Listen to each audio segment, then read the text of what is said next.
June 2005, Seoul, South Korea. It was early summer, and the heat was beginning to settle in. Hongundong neighborhood, Seodaemungu district. Nestled at the foot of Bukhansan Mountain, this neighborhood sits close to the city center, yet feels quiet and unhurried.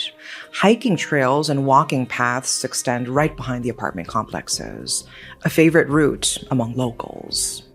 That afternoon was peaceful, as usual, but in the woods, about 10 meters from the trail, was a horrible scene that no one could possibly have been prepared for. Sunlight filtered through the leaves, and streaks of red were spreading in every direction. And there was a man. He was crouched down, doing something. His hands were drenched in blood, and in those hands, he held something that defies description. His eyes held no focus. They looked like the eyes of a wild animal.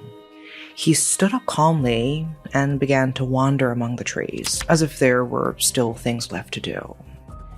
What on earth was happening in those woods? This is the Hongundong hiking trail murder.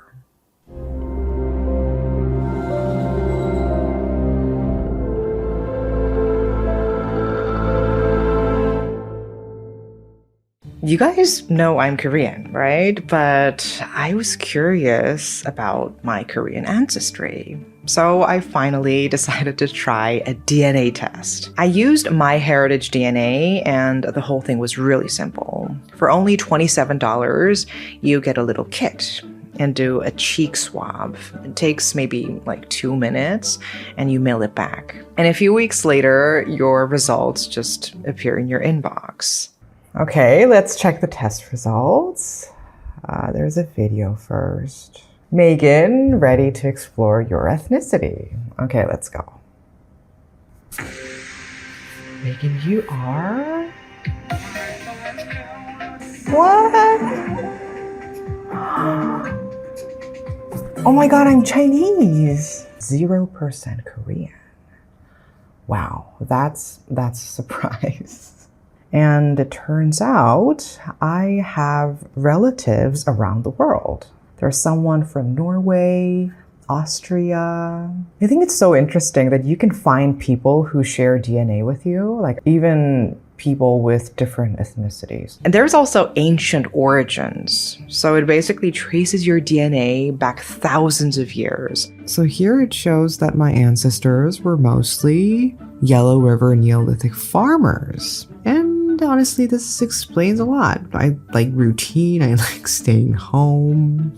Now, not only ancient origins, you can check out your traits. Okay, agreeableness. I am slightly more competitive, which is true. And let's see, creativity is on the lower side. Okay. Monogamy. Wow. Slightly less likely to be monogamous. Okay. Whether this is accurate or not, I think this could be a fun way to strike up a conversation with people. So yeah, this is what you get. Right now, through MyHeritage, you can actually get a DNA kit for just $27, which is much cheaper than most of the other tests out there. So if you've ever been curious about your own background, you can scan the QR code on the screen and use my code Megan27. And you can get a 30-day free trial. It was a Sunday, June 26, 2005, an apartment complex in the Hongundong neighborhood, Seoul, a quiet neighborhood tucked beneath the ridgelines of 2 different mountains. The hiking trails connected directly to the back of the complex, a path the residents knew well and loved. At around 4 p.m., a local woman surnamed Kim set out for an afternoon walk. It was a familiar, well-traveled route, and she climbed the trail with no particular worry on her mind. She had been walking for a while, enjoying the cool breeze, when she heard something strange. She couldn't tell what it was at first. She stopped and listened. Then it came again. A woman's scream. Sharp and desperate. It was still broad daylight, but the dense forest canopy made the trail dim. Most hikers had already descended, and the area was sparsely populated. Alone in the quiet shadows of the woods, Miss Kim felt fear closing around her. But the thought that someone might need help gave her the courage to move. She walked carefully in the direction of the sound. About 10 meters into the forest off the main trail, she saw something strange. A man was crouched on the ground, making a pile of leaves with his hands, like someone who had lost their mind.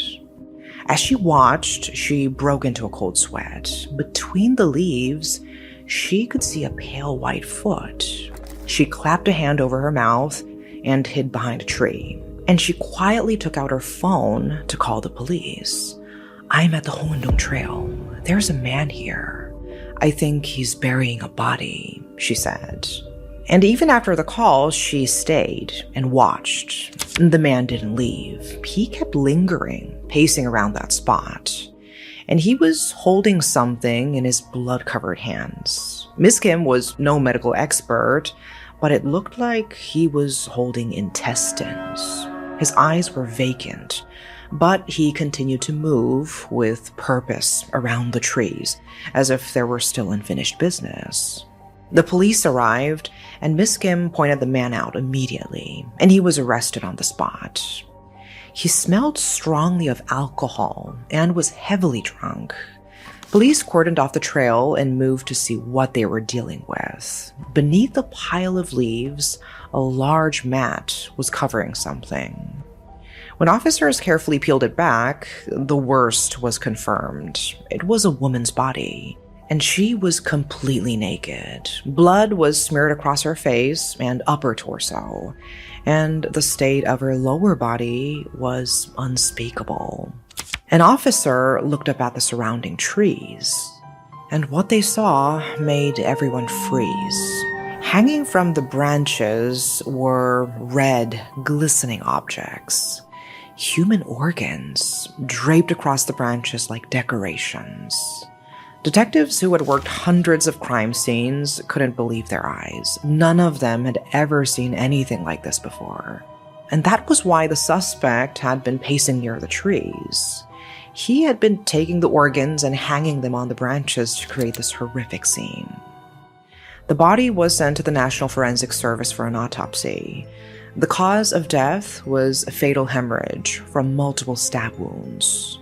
The victim had been stabbed repeatedly until she bled to death. At the scene, investigators recovered a pair of scissors that were 21 centimeters long. The perpetrator had used them to stab the victim dozens of times in the face, neck, chest, arms, and lower body. The right common carotid artery, the jugular vein, the left lung, the heart, and the liver had all been pierced. The right nipple had been bitten off. Teeth marks were clearly visible. But that wasn't the end. Inside the victim's body, investigators found a 1.8-liter bottle of Ogapi herbal liquor, a 1.5-liter plastic bottle of soju, a plum, and the victim's own wallet.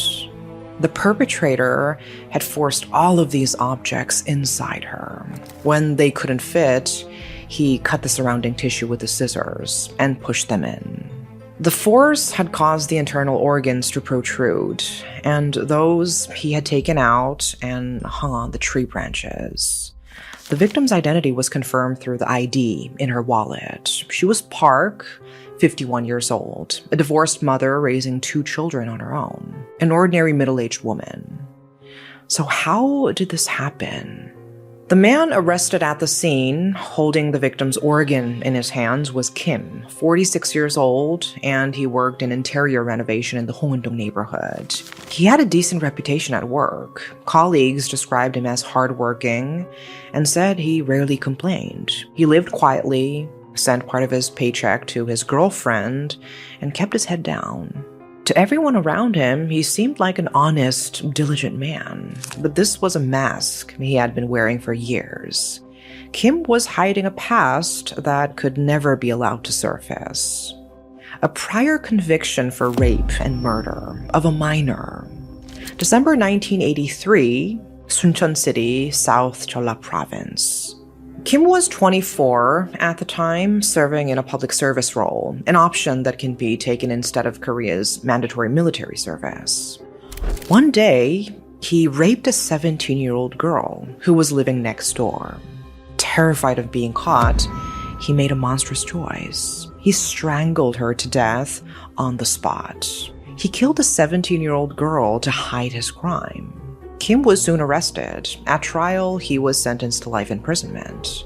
However, 17 years into his sentence, Kim was released almost by chance. He was included in a special amnesty that was announced on Buddha's birthday in 2000. Approximately 1,200 model prisoners were designated as eligible for parole, a decision that, of course, drew controversy. The biggest question was whether inmates serving life sentences for murder should be included at all, but the criticisms fell on deaf ears, and a man who had raped and murdered a minor walked back into society. And had he reformed? No. Just 1 year after his release in April 2001, Kim reoffended. He attempted to rape a 21-year-old female employee at the factory where he was working. She fought back desperately, and he was stopped before completing the assault. But during the struggle, he beat her severely. Her face bore the worst of the attack, and she sustained fractures and other injuries that required 3 weeks of medical treatment. Kim was sentenced to 2 years and 6 months imprisonment for aggravated rape.